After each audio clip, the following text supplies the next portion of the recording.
Job 22:21, tenga ese versículo allí. Le voy a hacer una introducción al tema de hoy y luego vamos a leer. Amén. El título de hoy es: no es lo mismo hacer oración que tener comunión con Dios. Diga conmigo, no es lo mismo hacer oración que tener comunión con Dios. Trate de repetirlo para que se lo aprenda. Diga, no es lo mismo hacer oración que tener comunión con Dios. Yo creo que muchos de nosotros hacemos la diferencia entre esas dos cosas. Una cosa es hacer oración y otra cosa es tener comunión con Dios. ¿Qué es lo que Dios desea? ¿Que usted y yo hagamos oración o que tengamos comunión con Él? La idea es que tengamos comunión con Él. Y para tener comunión con Dios, obviamente se debe orar. Pero nos vamos a dar cuenta que muchos oran y aunque oran, no tienen comunión con Dios. La idea es que lleguemos a tener una comunión con Dios. Le voy a decir varias cosas y piensen esto. Todos los cristianos oramos, ¿cierto que sí? Yo creo que coincidimos en eso.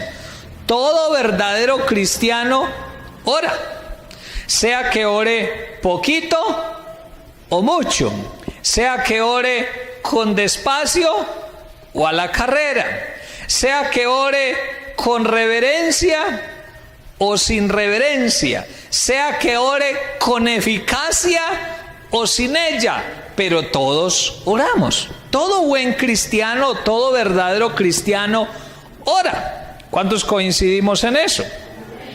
Pero lo que hoy debemos preguntarnos es si nuestra práctica de la oración nos está llevando a tener una verdadera comunión con el Señor. Esa es la pregunta que usted y yo nos debemos hacer en esta noche. Porque la primera pregunta de si oramos o no, yo creo que está resuelta. ¿Cuántos aquí oramos? Yo creo que todos. Oramos por los alimentos, oramos en la mañana y le damos gracias a Dios por un nuevo día. Oramos en la noche y le damos gracias a Dios por el día y por habernos guardado. Así que todos oramos. Pero la pregunta que debemos hacernos es si esa práctica de la oración nos está llevando a tener comunión con el Señor. Porque lo que fortalece la vida de un cristiano es tener comunión con el Señor. Yo sé que usted y yo hemos visto casos de personas que oran a Dios o ellos mismos dicen, yo estoy orando mucho, yo saco tiempo para orar, pero usted no les ve cambio. ¿Sí? ¿Sí ha visto casos así? Gente que usted la ve que pasa horas en oración durante la semana, ora en varias ocasiones, pero uno como que se pregunta, bueno, esta persona, ¿qué es lo que ora? Porque es que yo no le veo cambio de vida, yo no le veo transformación. Entre más ora, uno lo ve con corazón más duro. Entre más ora, lo ve como más terco, más orgulloso, juzga más a los demás. Entonces uno se pregunta y uno dice, bueno, ¿dónde está la eficacia de esa persona que ora? Y yo llego a una conclusión, quizás ora pero no tiene comunión con Dios. Porque cuando uno tiene comunión con Dios, yo le aseguro que uno cambia de vida. ¿Cuántos estamos seguros de eso? Ya dijimos, no es lo mismo hacer oración que tener comunión con Dios. ¿Qué es tener comunión con Dios? Si las quiere anotar, le voy a dar unas 4 frases muy sencillas de lo que yo considero que significa tener comunión con Dios.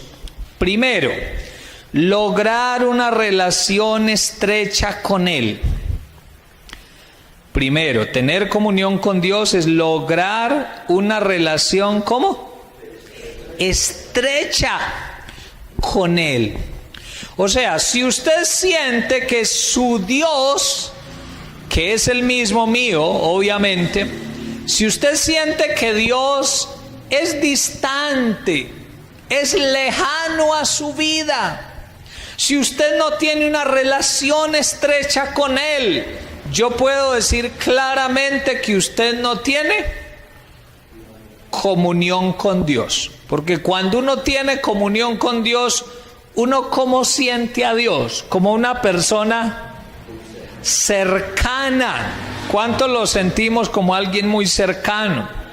Uno lo siente como papá, como amigo, como compañero, como esposo, como de todo lo siente uno, y es una relación estrecha con el Señor. Amén.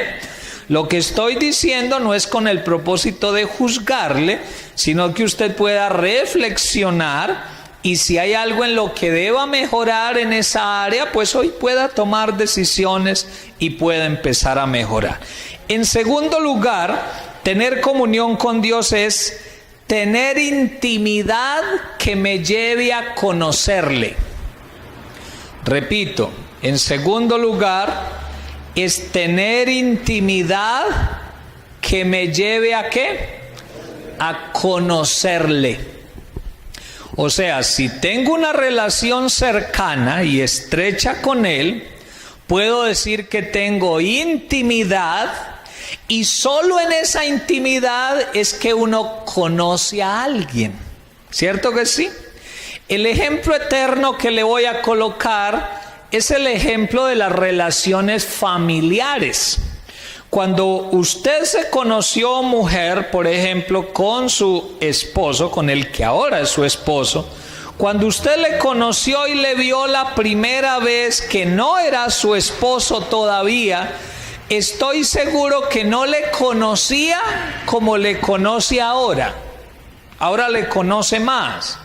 Ahora le conoce tanto que usted le ve venir y usted dice, viene bravo. ¿Cierto que sí? ¿O no? Dice, algo le pasó porque viene bravo. Esa cara es de cuando está bravo. ¿Sí? O lo contrario, o dice, ¿qué le harían que viene feliz? ¿Sí? Algo le pasó porque esa cara parece cara de piñata. ¿Sí?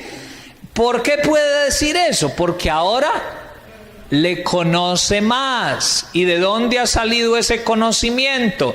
De una relación estrecha donde logra tener intimidad con esa persona. Así sucede con Dios también. Si usted a un cristiano le pregunta, hermano, ¿qué me puede decir acerca de Dios? ¿Quién es Dios para su vida? Y como que se enreda y como que no sabe decir quién es Dios, yo puedo deducir que le conoce muy poco. ¿Cierto? Porque cuando uno conoce a alguien, si le preguntan, pues puede decir quién es esa persona.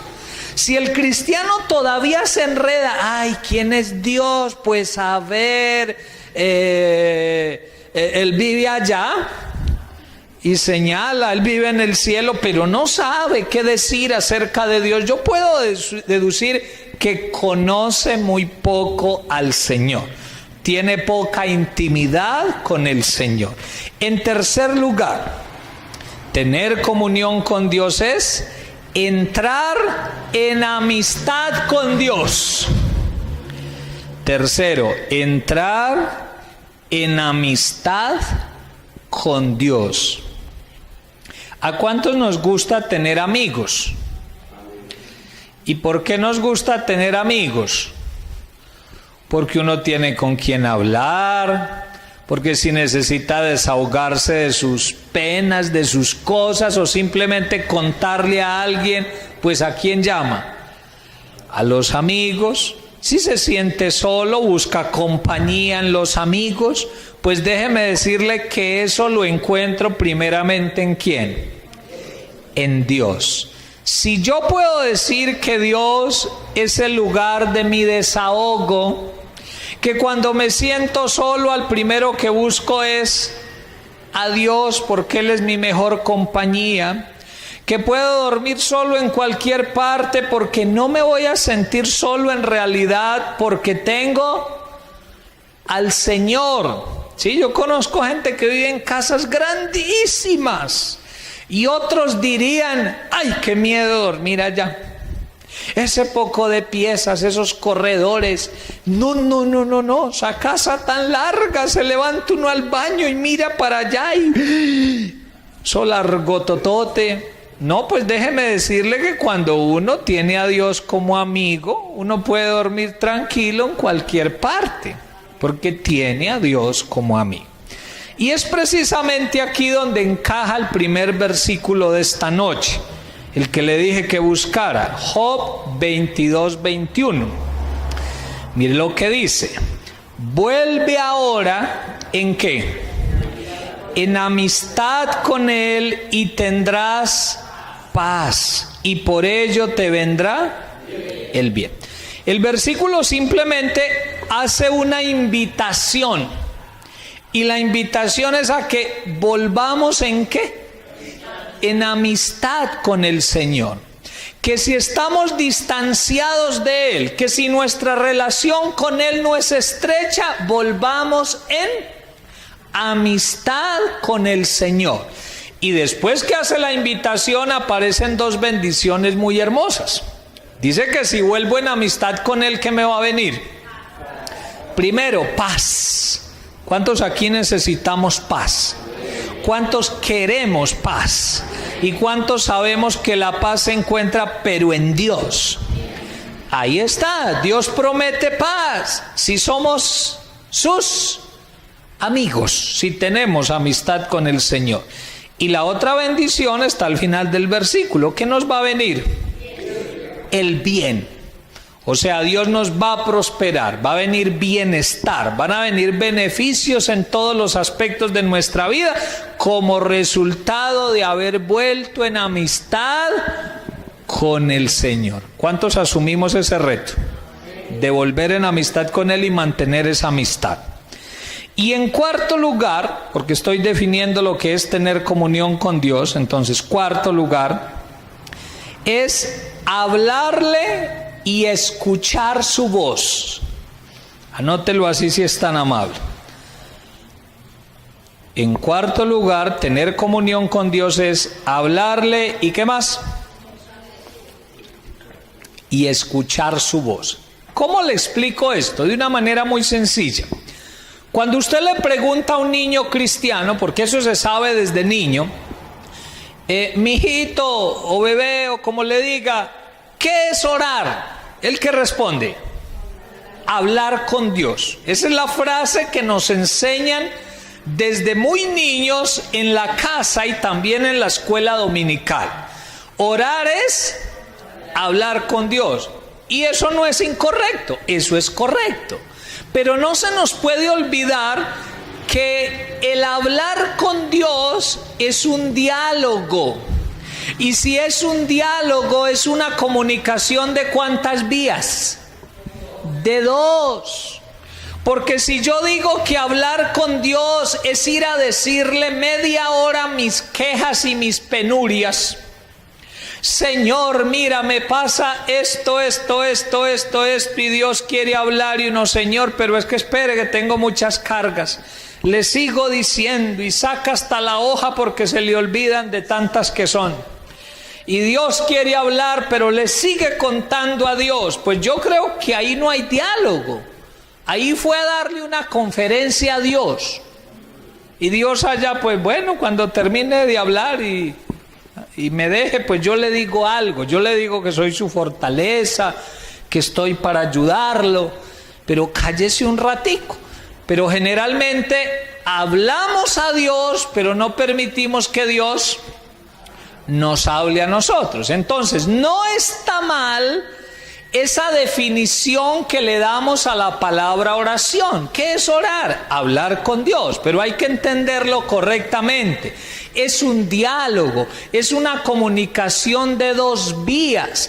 Yo le debo hablar a Dios, Él me permite que me desahogue, que le cuente cosas, mis alegrías, mis dolores, pero también debo permitirle que Él me hable. Porque o si no, no hay una comunicación, sino que fui a decirle un poco de cosas al Señor. ¿Cuántos coincidimos en esto? Quiero que busque por favor Jeremías 9. Jeremías capítulo 9, el versículo 23 y 24. Es un pasaje muy conocido también, pero hoy vamos a recordarlo. Jeremías 9, 23 y 24. Me dice amén cuando lo tengas, tan amable. ¿Lo tenemos? Póngale mucha atención.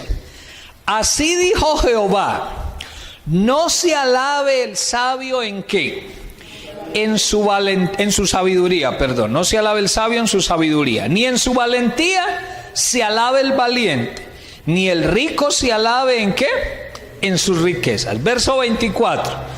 Mas alábese en esto el que se hubiere de alabar. ¿En qué? En entenderme y conocerme que yo soy Jehová, que hago misericordia, juicio y justicia en la tierra, porque estas cosas quiero, dice Jehová. Le resumo los dos versículos. Dios está diciendo, mire, que ningún ser humano se enorgullezca porque es sabio, porque es valiente o porque es rico. Dice, no se alabe, no se enorgullezca por eso. Pero si desea enorgullecerse por algo, pues enorgullezcase por cosas razonables y correctas. ¿Y cuáles son las correctas? Dice, alábese en esto el que se hubiere de alabar, en dos cosas: en entenderme y conocerme, dice Jehová.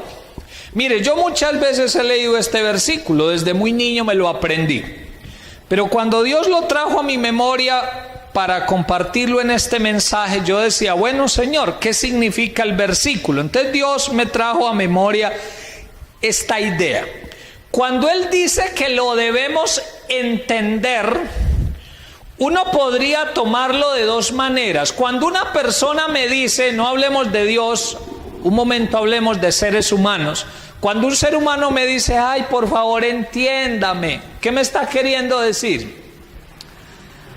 Que lo comprenda en su forma de ser, que le tenga paciencia en sus errores. ¿Cierto que sí?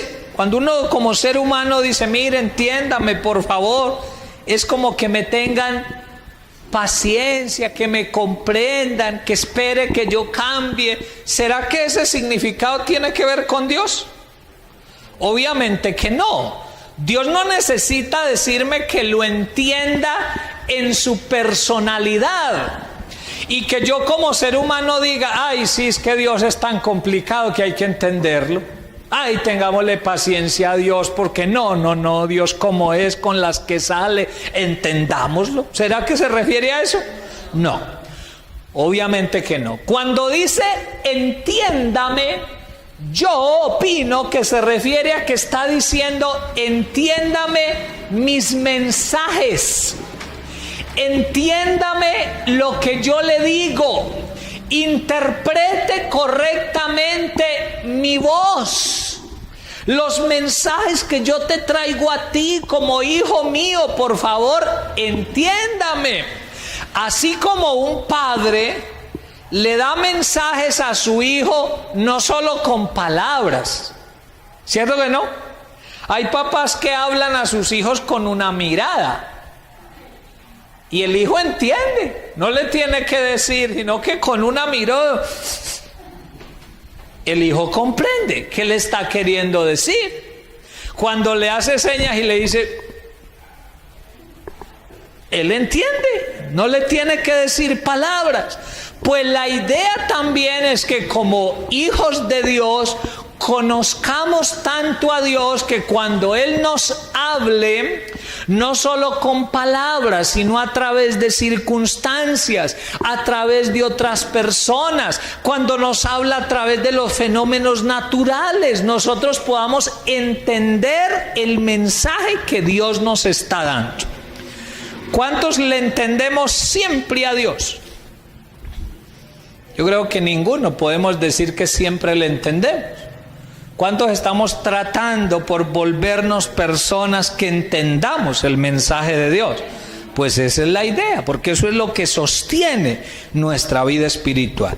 Así que ese versículo encaja perfectamente en ese cuarto significado que le di de tener comunión con Dios, y se refería a ¿qué? A hablarle. ¿Y qué más? Y escuchar su voz. Entonces escuche esto. Como yo sé que usted ya sabe hablarle a Dios, ¿acá alguno necesita que le enseñemos a hablarle a Dios? Yo creo que no. Yo creo que todos los que estamos acá sabemos cómo hablarle a Dios. ¿Cómo le hablaría usted a Dios? A ver si sí sabemos. ¿Cómo le hablaría? ¿Con qué características se le habla a Dios? ¿Con amor? ¿Con respeto? ¿Con temor? ¿Con sinceridad? Qué bueno eso. ¿Con fe? ¿Cómo qué?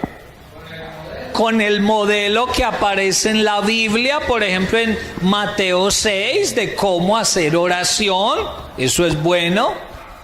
Con confianza, con humillación, con un corazón rendido. Pero mire que sí sabemos cómo hablarle a Dios. Como yo sé que usted sabe hablarle a Dios, entonces me voy a dedicar más a hablarle acerca de la importancia de que Dios nos hable a nosotros. ¿Cuántos queremos escuchar de eso? Busque por favor Salmo 37:4. Salmo 37:4. ¿Cómo permitir entonces que Dios nos hable? Vamos a ver unas cosas muy sencillas de cómo lograr que Dios nos hable a nosotros. Salmo 37:4. ¿Lo tiene? Perdón, ¿qué versículo le dije? Sí es Salmo 37, pero por favor el 7, versículo 7. No es el 4, sino el 7. Amén. Dice, guarda ¿qué?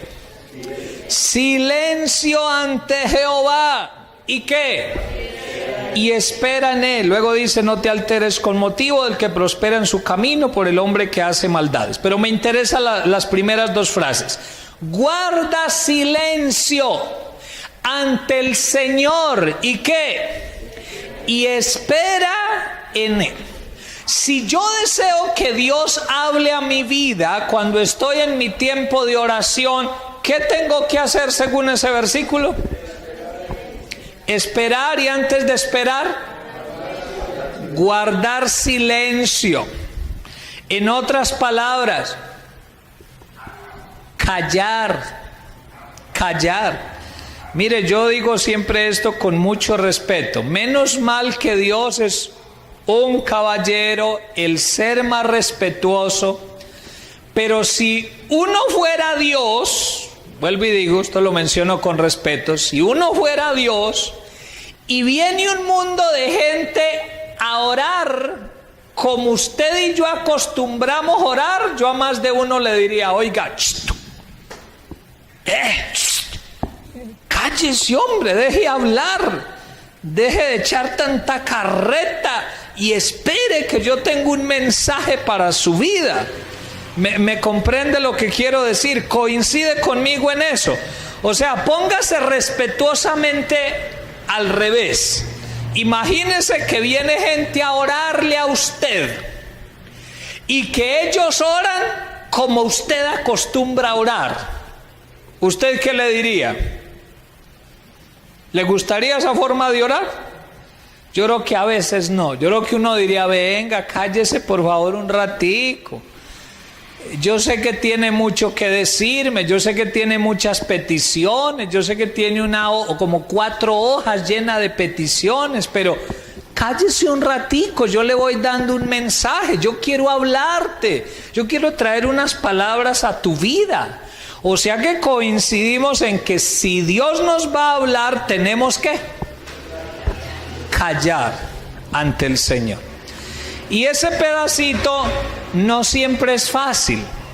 ¿A cuántos les cuesta a veces hacer silencio ante el Señor? Porque uno siempre tiene la tentación es de ¿qué? Hablarle y pida y Señor, me acordé de otra cosa y como tú me dices que bien pueda, pida, entonces venga, te pido y sigue, pero Dios quiere hablar. Y mire, cariñosamente le digo esto es algo en lo que tenemos que aprender a tener disciplina.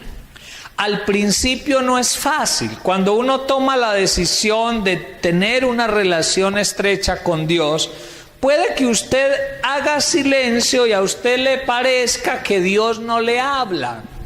Y usted se desanima y usted dice, pastor, pero es que llevo 3 días haciendo silencio, y se queda en silencio. Y no me dice nada, y yo no siento nada.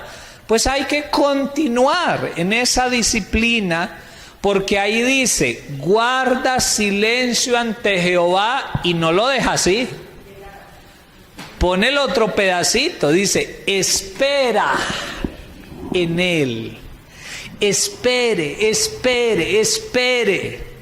Hay ocasiones donde uno hace silencio y Dios de inmediato empieza a hablar.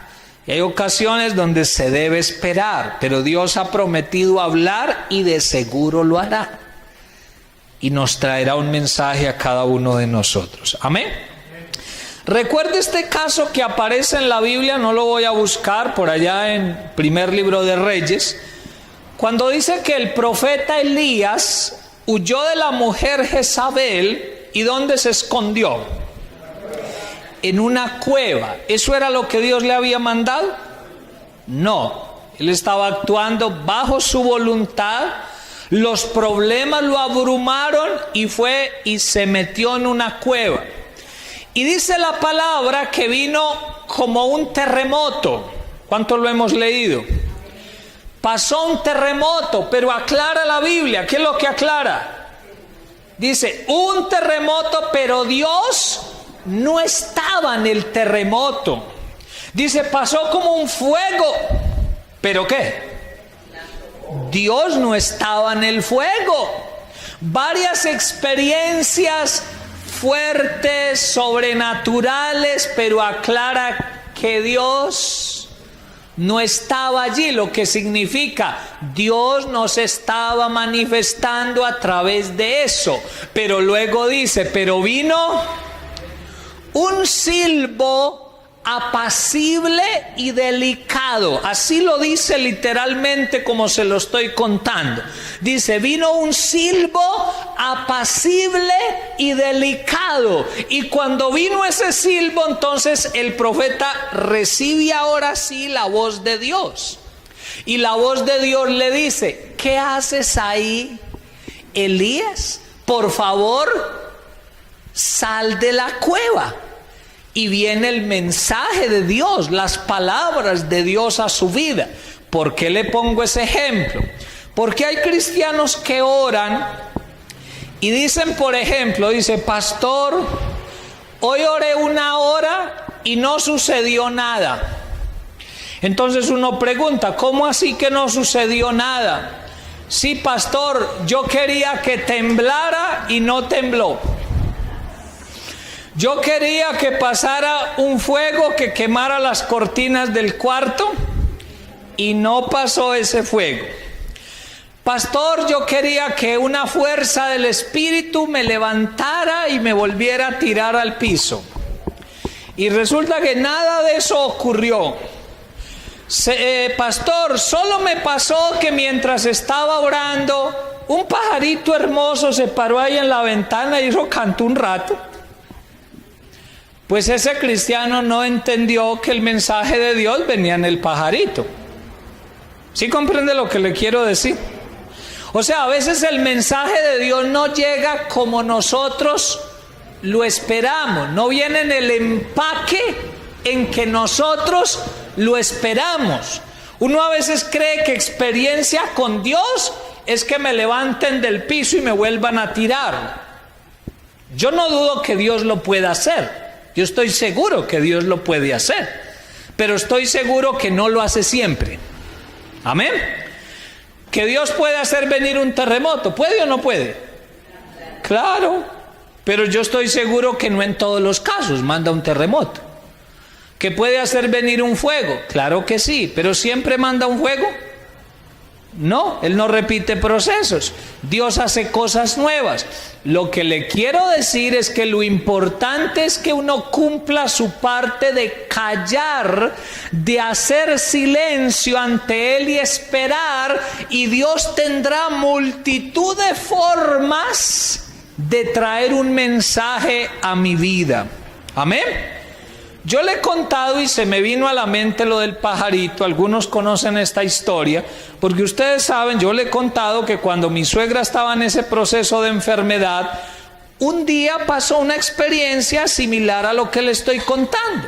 Ella estaba muy enferma, pero ella ese día quiso salir de su cuarto donde estaba convaleciente, se hizo en la sala de la casa una tarde. No era común que se pararan ahí pajaritos, porque usted sabe que los pajaritos se vuelan con facilidad, ¿cierto? Si ven personas ahí. Pero ese día vino un pajarito rojito, de esos que usted sabe, no le sé el nombre ahora, el pajarito. Rojito, y se paró ahí y se quedó un ratote. Obviamente no le habló a mi suegra, porque pues los pajaritos no hablan, ¿cierto? ¿O conoce a alguno usted que hable? No, yo sé que Dios lo puede poner a hablar, de eso tampoco dudo. Si Dios quiere poner a hablar el pajarito, Él lo pone a hablar, yo no dudo que lo pueda hacer. Pero mi suegra entendió que con esa hermosura del pajarito y con el hecho de Dios dejárselo mucho rato ahí mostrando su belleza, era Dios diciéndole muchas cosas a ella. Y ella entendió el mensaje del Señor. Ay, pero el pajarito no cantó nada, pero no dijo nada, ni hizo piruetas, ni tiró fuego por su pico. No, hermano, hay formas sencillas en las cuales Dios nos habla. Amén. Yo no sé, ¿usted vio mi Facebook ayer o hoy? ¿Los que tienen Facebook? ¿Sí? Ayer yo monté unas fotos por la noche. Yo venía con mi esposa de Cali, veníamos en la moto. Generalmente nosotros salimos de Cali, nos venimos rapidito, más cuando salimos tarde. Pero ayer no pudimos seguir cuando a la altura del municipio de Rosso, hermano, un espectáculo en el cielo, una cosa impresionante. O sea, eran más o menos las 6 de la tarde, se estaba ocultando el sol y el sol daba unos visos en el cielo, pero una cosa que no le puedo describir. O sea, eso parecía unas llamas. Si las quiere ver, pues hermano, le toca pedirme que las muestre en el celular o mira mi Facebook, ahí las ve más grandes. Y luego en la noche coloqué esas fotos en Facebook y yo decía, no entiendo cómo muchas personas dudan de la existencia de Dios. Si Él es el mejor diseñador, el mejor arquitecto, nos sorprende con esas cosas hermosas. Entonces yo le puedo decir, si usted hubiese estado en Cartago cuando yo llegué de Cali con mi esposa, yo le hubiera podido decir, Dios me habló cuando venía de Cali. Y usted dice, pastor, sé cómo es la voz de Dios. ¿Habla grueso o habla delgadito? Pues yo le hubiera respondido, no sé. Ay, ¿cómo así que Dios le habló y no me sabe decir cómo es la voz? El Señor es morenito, mono, alto, bajito, ¿cómo es? No, hermano, yo le hubiese dicho que Dios me habló a través de esa experiencia maravillosa. Eso era una cosa hermosa, ver eso en el cielo. Entonces lo que lo estoy llevando a entender es que cuando tú oras a Dios y le permites a Él que te hable, Él tiene formas de hablarte. Él te puede invitar en ese momento a que mires algo en el cielo y Dios te va a hablar. Él puede invitarte a que mires un animalito y con eso te va a hablar. Él te va a invitar a que mires un bebé. Y la tranquilidad de un bebé en los brazos de su papá te va a hablar y te va a ministrar. ¿Sí me estoy haciendo entender? El ejemplo que siempre le pongo, yo no veo a los bebés que cuando los acuestan en esos coches y van ahí con el papá o van cargados, el bebé vaya preocupado. Yo no veo el primer bebé agarrándose los pelitos de la cabeza. Papá, mira a matar, mira a tirar por esa falda. No. Él sabe que va con su papá y se acuesta tranquilo. Eso para mí es un mensaje. ¿O no? Yo aprendo de eso. Yo veo ese bebé y para mí es un mensaje de Dios. El saber que como él confía en los brazos de su papá, yo puedo confiar en los brazos de mi Dios, que también es mi papá. Eso es un mensaje para mi vida. Amén. ¿Me estoy haciendo entender? Amén. Mire lo que dice en Habacuc, libro del profeta Habacuc, Antiguo Testamento, casi terminando el Antiguo Testamento. Está antes de Sofonías y de Ageo, casi terminando el Antiguo Testamento. Habacuc, capítulo 2, versículo 18 al 20. Me dice amén cuando lo tengas, tan amable. ¿Lo tiene? Dice así, póngale mucha atención. Los que no tienen la Biblia, tranquilo, escuchen por favor. ¿De qué sirve la escultura que esculpió el que la hizo? Mire lo que Dios está preguntando, le repito. ¿De qué sirve la escultura que esculpió el que la hizo?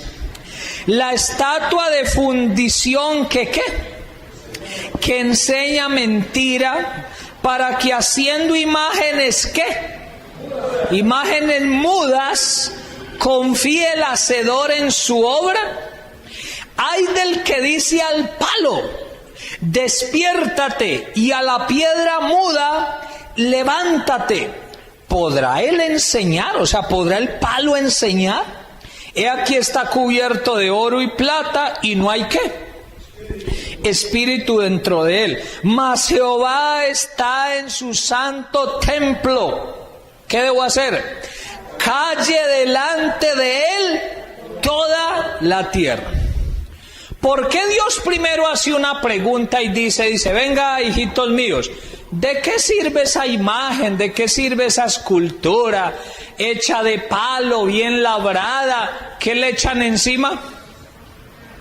Según lo que dice el versículo, oro y plata, queda brillante, queda valiendo mucho. Pero ¿qué características tiene según el versículo? Dice, no hay espíritu. ¿Qué más?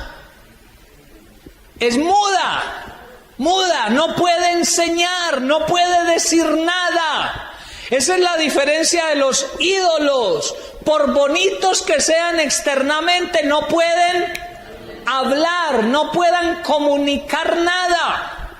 Pero nuestro Dios, lo dice en el versículo 20, dice, en cambio Dios con su presencia puede venir a su santo templo, puede venir a todo lugar donde lo buscamos de corazón, y cuando Él viene con su presencia, ¿yo qué debo hacer?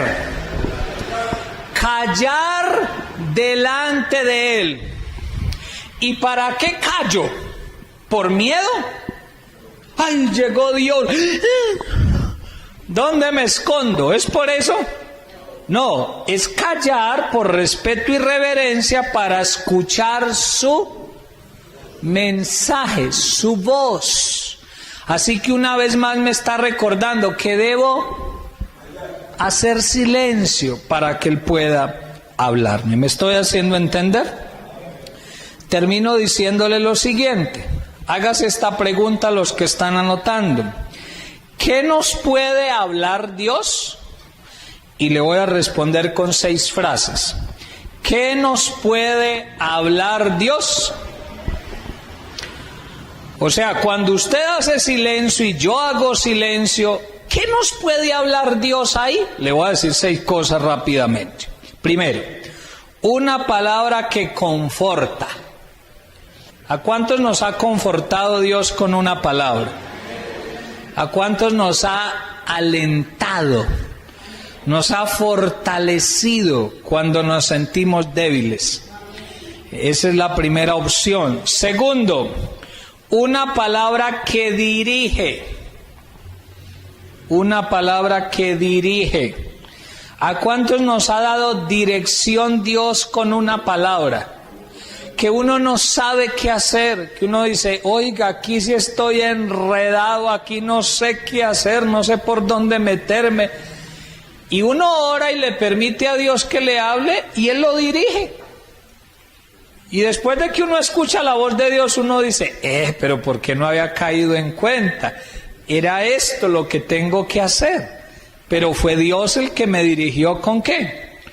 Con una palabra en esos momentos en que Él me habla. Tercero, una palabra que redarguye y confronta.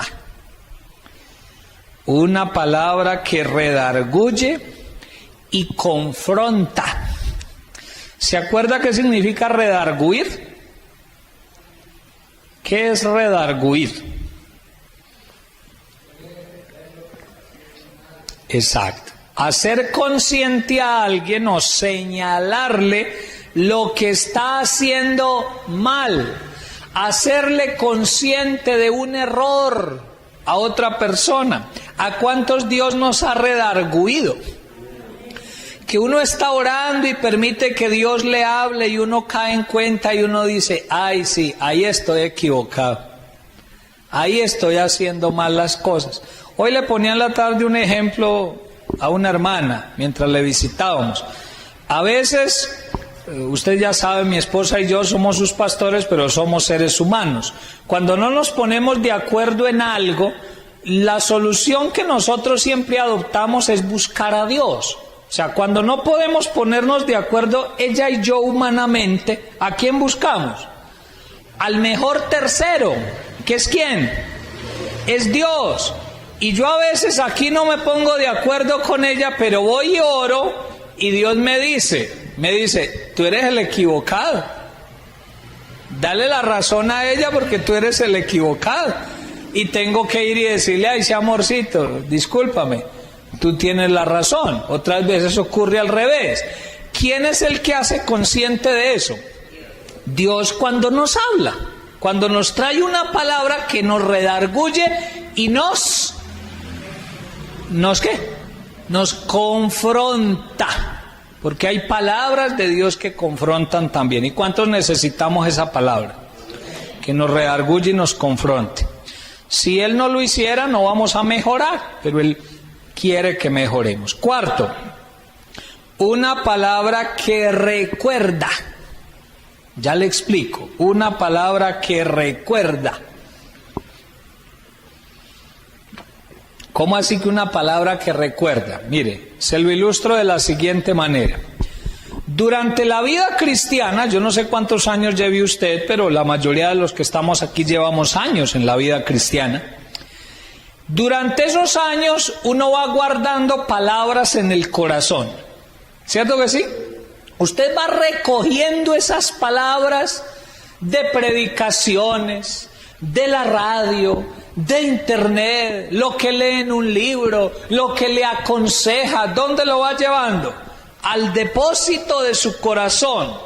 Pero todos los días uno se acuerda de todas esas palabras. Obviamente que no tendríamos tiempo. Pero Dios es tan sabio que Él de ese depósito del corazón saca la palabra que necesitamos para una situación determinada. ¿Me estoy haciendo entender? Usted tiene un problema, usted tiene una situación y usted ora a Dios, calla y espera que le hable y Él empieza a recordar. A mí me pasa. Y me empieza a decir, acuérdate de la predicación de tal año este pastor, y yo, ay sí, y me empiezo a acordar, ¿sí? Ay, acuérdate del consejo que hace tanto tiempo te dio esta persona, y empiezo, ay sí, gracias Dios por esa palabra. ¿A cuántos nos ocurre así también? Así que Dios habla con una palabra que nos recuerda. Otra palabra que está grabada, pero que la necesitamos en ese momento. Quinto, Una palabra que revela. Una palabra que revela. Obviamente revela con V, que si no sería de rebeldía, ¿sí? Una palabra que revela. ¿A cuántos Dios nos ha revelado cosas cuando oramos? ¿A cuántos les muestra cosas, a ustedes como papás, a cuántos les muestra cosas de sus hijos? ¿Sí o no? ¿A cuántos abuelitos les muestra cosas de sus nietos? ¿A cuántos nos muestra cosas de nuestros hermanos de sangre? Dios muestra, ¿cierto que sí? Cosas que no se pueden conocer por vía humana, por vía natural, Dios las trae, las muestra de una manera milagrosa. Pero eso también ocurre cuando estamos en comunión con el Señor. ¿A cuántos nos ha pasado? ¿Y cuántos queremos que nos muestre más cosas? Amén. Sexto, y ahí termino. Una palabra que promete. Una palabra que promete. ¿A cuántos Dios nos ha prometido cosas cuando estamos en oración? Como a 2, mira, a los otros no. ¿A cuántos Dios nos ha prometido cosas? Bueno, ¿y cuál es la intención de Dios cuando nos promete cosas? Animarnos, exacto. ¿Y por qué nos anima? Nos fortalece. ¿Pero por qué nos anima con una promesa? Porque la promesa lo que busca es que usted caiga en cuenta que los esfuerzos que está haciendo en el presente luego van a ser recompensados. Cuando usted está en dificultades, por ejemplo, luchando por el hogar, y usted dice, pero oro y oro, lucho y lucho, espero y espero y no veo resultados. Pero Dios te habla y te trae una palabra de promesa. Y con eso recuperamos el ánimo, porque es como Dios diciéndonos, mira hijito, no te des por vencido, si lo sigues haciendo yo te recompensaré, esta es mi promesa para ti, si lo sigues haciendo, si sigues cumpliendo. ¿Me estoy haciendo entender? Hermano, es muy importante que vengan esas palabras de promesa a nuestra vida. Por esas 6 razones, por esas 6 tipos de palabra, es que debemos aprender a tener comunión con Dios, a callar ante Él, a esperar ante Él, hasta que venga su ¿qué? Su mensaje. Y le termino con esta idea, usted en casa lo puede estudiar, esto yo ya se lo he dicho, pero a veces el Espíritu Santo debe recordarnos cosas. Usted sabe que en Salmos, en muchas partes aparece una palabrita chiquita que se llama Selah. ¿La ha visto, cierto? S-E-L-A-H, Selah. Y yo le he explicado que esa palabrita Selah significa pausa. Hacer un pare para meditar, para pensar. ¿Qué era un Selah? El salmista está tocando su arpa, por ejemplo, componiéndole un salmo a Dios. Usted sabe que los salmos son oraciones a Dios. Y usted encuentra, por ejemplo, el Salmo 3, en casa lo puede leer. Y el salmista David le empieza a decir a Dios, Dios, se han multiplicado mis adversarios. ¿Cuánto lo hemos leído? Señor, todos quieren el mal de mi vida. Señor, estoy acorralado por mis enemigos. Pero luego aparece la palabrita Selah. Hace un pare, hace una pausa. ¿Y para qué hizo la pausa? Para callar, esperar en Dios y que Dios le hablara. Y después de la palabrita Selah, usted vuelve y lee el Salmo y usted nota que la actitud del salmista cambia. Venía diciendo que eran muchos sus adversarios, eso no era mentiras, pero ahora dice, Señor, tú eres escudo alrededor de mí, mi gloria, el que levanta mi cabeza en victoria. O sea, ¿qué le hizo cambiar su forma de mirar la vida? el hecho de que permitiera que Dios le hablara. ¿Ve lo importante que es permitir que Dios le hable? Cada vez que usted encuentre eso en Salmos ya sabe qué significa. ¿Cuántos vamos a tener comunión con Dios? Y no vamos a hacer simplemente oraciones, sino que nos vamos a esforzar por